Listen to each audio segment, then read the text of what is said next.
Faisons un exemple d'utilisation de la substitution de Weierstrass. Alors, si on veut faire l'intégrale de dx sur 3 cos de x moins 4 sin de x, on va procéder au changement. Dans le fond, ici, on pose u égale tangente de x sur 2.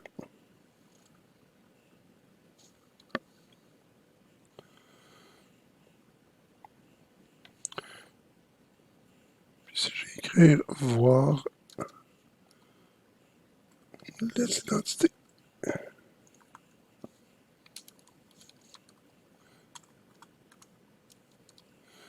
qu'on a développées dans la théorie,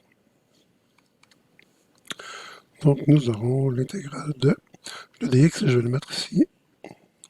Je vais le mettre à côté en multiplication pour remplacer. Donc on va avoir 1 sur cos de x, c'est 1 moins u2 sur 1 plus u2.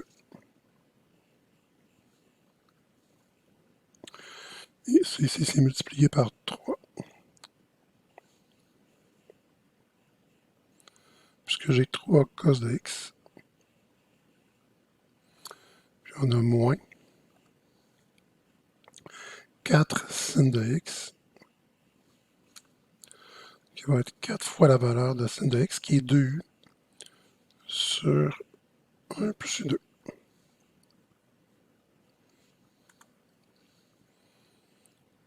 Quatre fois la valeur de sin de x, qui est 2u sur 1 plus u2, fois dx, qui est 2 sur 1 plus u2.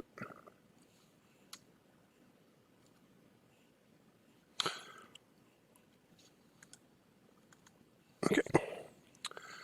Du. OK.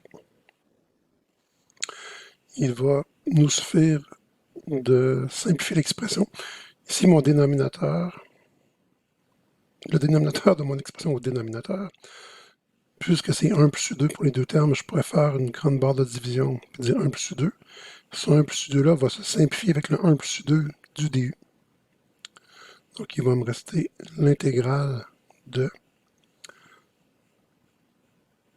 2 sur, puis ici, ben,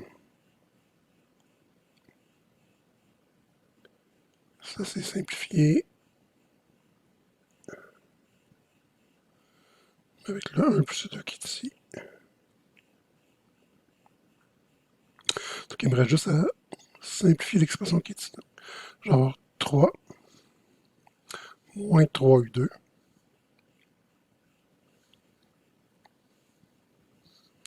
moins 8u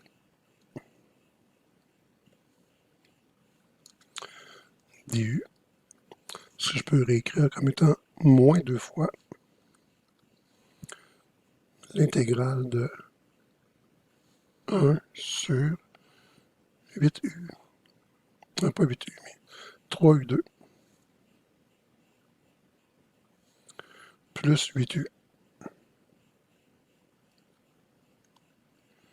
moins 3 du. Puis maintenant, on va transformer une intégrale d'une combinaison de fonctions trigonométriques en une intégrale d'une fonction algébrique. Pour faire cette intégrale-ci, il y aurait deux moyens dans les techniques qu'on a vues auparavant, soit compléter le carré et faire une substitution trigonométrique, soit voir si le dénominateur peut se factoriser facilement, et là, ce serait encore plus facile de faire une décomposition en fractions partielles. Donc, ici, deux nombres dont la somme est 8 et le produit est moins 9, c'est facile quand même à trouver. Donc, la factorisation se ferait facilement. Je vais écrire ici or notre quadratique ici est égal à 3u2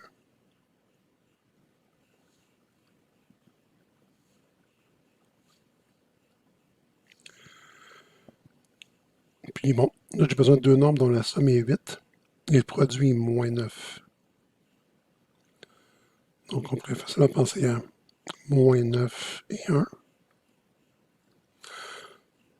Donc moins 9u plus u, je l'ai mis à l'envers, plus 9 et moins 1.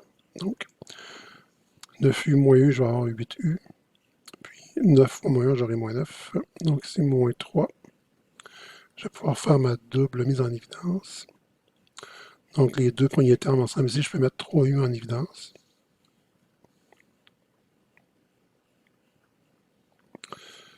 Il va me rester u plus 3. Pour les deux derniers termes, je peux mettre moins 1 en évidence. Il va aussi rester u plus 3. Puisque j'ai deux termes ayant u plus 3 en commun, je peux mettre u plus 3 en évidence. Il va rester 3u moins 1. Donc ça se factorisait facilement. C'est donc dire que notre intégrale va devenir moins 2 fois l'intégrale de 1 sur u plus 3 fois 3u moins 1.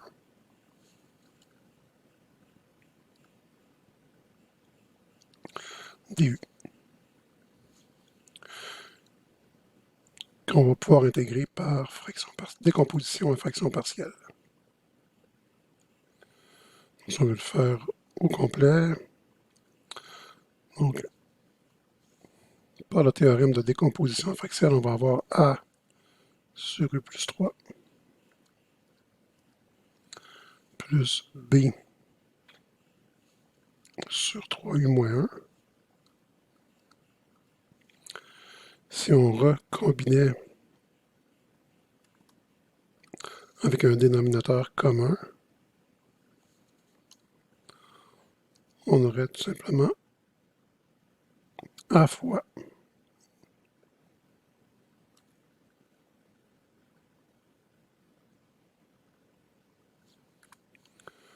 u moins 1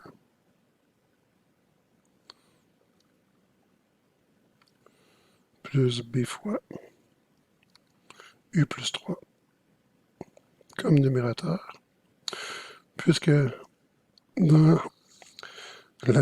puisque la fraction de gauche a le même dénominateur que la fraction de droite et qu'elles sont égales, les numérateurs vont être égaux également.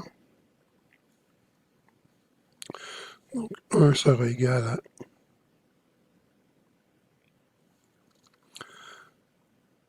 a fois 3u moins 1 plus b fois u plus 3. Donc si nous disions que u égale moins 3, on aurait comme implication que 1 égale 3 fois moins 3 moins 9 moins 1 moins 10, donc moins 10a,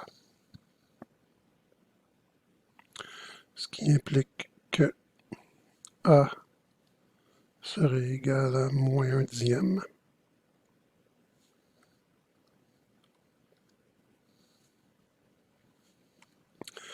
Si nous disons plutôt que u est égal à 1 tiers,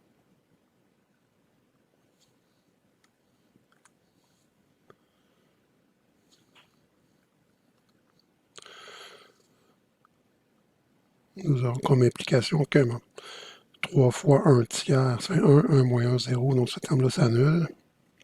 Donc 1 égale 1 tiers plus 3, c'est donc comme 1 tiers plus 9 tiers, donc 10 tiers.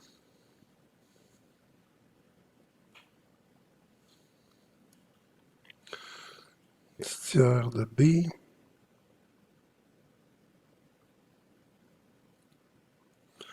Ce qui implique que b sera égal à 3 dixièmes.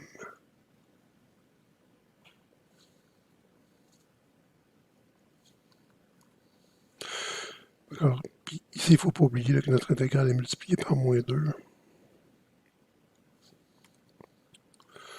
Donc, notre intégrale qui est ici va devenir l'intégrale de notre décomposition en fraction partielle. Donc on aura moins 2 fois. Maintenant, je modifie mon intégrale. Donc pour le A que je peux mettre devant l'intégrale, j'aurai un moins 1 dixième.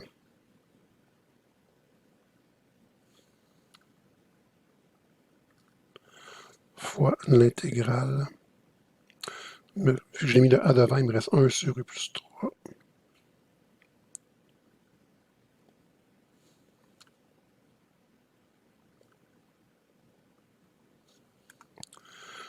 Du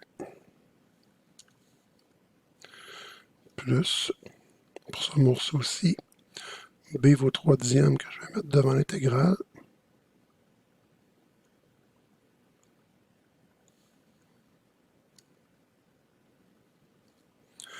Intégrale de 1 sur 3U moins 1.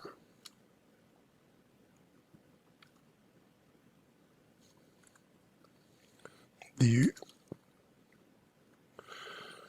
Donc, ça va être égal à... Ici, si je distribue mon moins 2, j'aurai 2 dixièmes, donc 1 cinquième. Ln de valeur absolue de U plus 3 moins 6 dixièmes, donc moins 3 cinquièmes.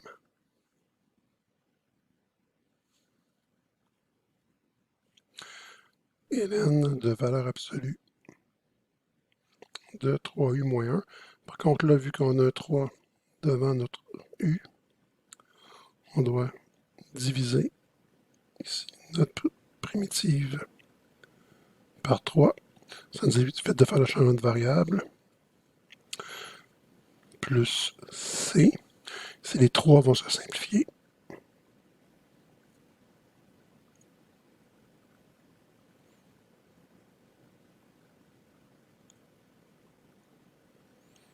C'est ici. Il me reste finalement à revenir en X. Donc, oui, U est égal à la tangente de X sur 2. Donc, je remplace mes U par des tangentes de X sur 2.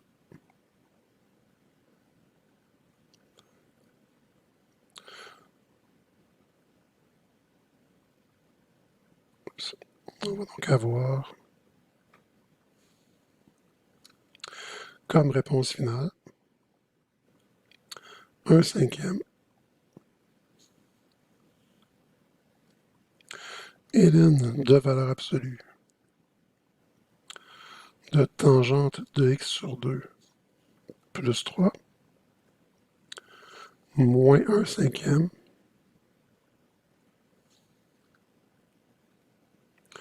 ln de valeur absolue de 3 fois tangente de X sur 2 moins 1 plus C. Oui, les primitives sont complexes, mais l'intégrale était quand même complexe elle aussi. Donc l'intégrale de 1 sur 3 cos x moins 4 sin x dx, c'est 1 cinquième ln de valeur absolue de tangente de x sur 2 plus 3 moins 1 cinquième ln de valeur absolue de 3 tangentes de x sur 2 moins 1 plus C.